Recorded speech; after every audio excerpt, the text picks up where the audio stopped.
तर लगा के भीतर में छौड़ी छौड़ा के दिल धड़काबै छै। तर लगा के भीतर में छौड़ी छौड़ा के दिल धड़काबै छै। 32 के कमर छै 36 के सीना गर्दा खूबे मचेना छै।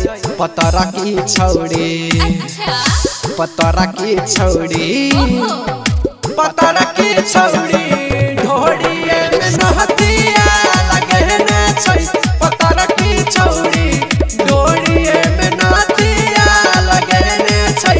पतरा की छौड़ी पतरा की छौड़ी ढोड़िए में नहतिया लगेना छै। ढोड़िए में नहतिया लगेना छै। पतरा की छौड़ी पतरा की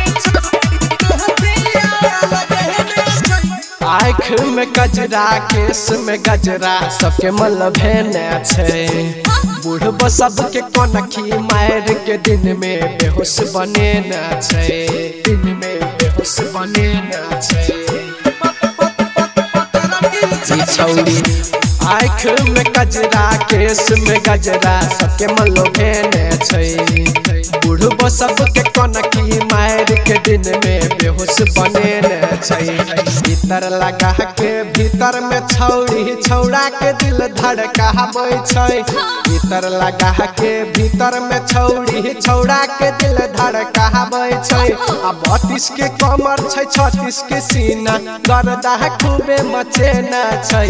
पतरा की छौड़ी कि लटकी छौड़ी पतरा की छौड़ी ढोड़िए में नहतिया लगेना छै। पतरा की छौड़ी ढोड़िए में नहतिया लगेना छै। पतरा की छौड़ी ढोड़िए में नहतिया लगेना छै। लगेना छै। पतरा की छौड़ी नहतिया लगेना छै। पतरा की छौड़ी नहतिया लगेना छै। बड़काई घर के बेटी छै बड़ा सन कल।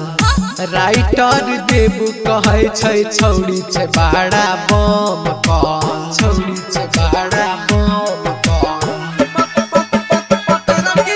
छौड़ी बड़काई घर के बेटी छै बड़ा सन कल। राइटर देबू कहै छै छौड़ी छै बड़ा बम कल। मौसम सानू सोहो कहै छै केकरो ने बात मानै छै। मौसम सानू सोहो कहै छै केकरो ने बात मानै छै। प्रकाश शर्मा के स्टाइल देख के अपनो इज्जत उड़ाबै छै। पतरा की छौड़ी कि लटकी छौड़ी पतरा की छौड़ी ढोड़िए में नहतिया लगेना छै। पतरा की छौड़ी ढोड़िए में नहतिया लगेना छै। पतरा की छौड़ी भीतर लगा के भीतर में छौड़ी देबू के दिल धड़काबै छै। भीतर लगा के भीतर में छौड़ी देबू के दिल धड़काबै छै। 32 के कमर छै 36 के सीना गर्दा खूबे मचेना छै। पतरा की छौड़ी कि लटकी छौड़ी पतरा की छौड़ी।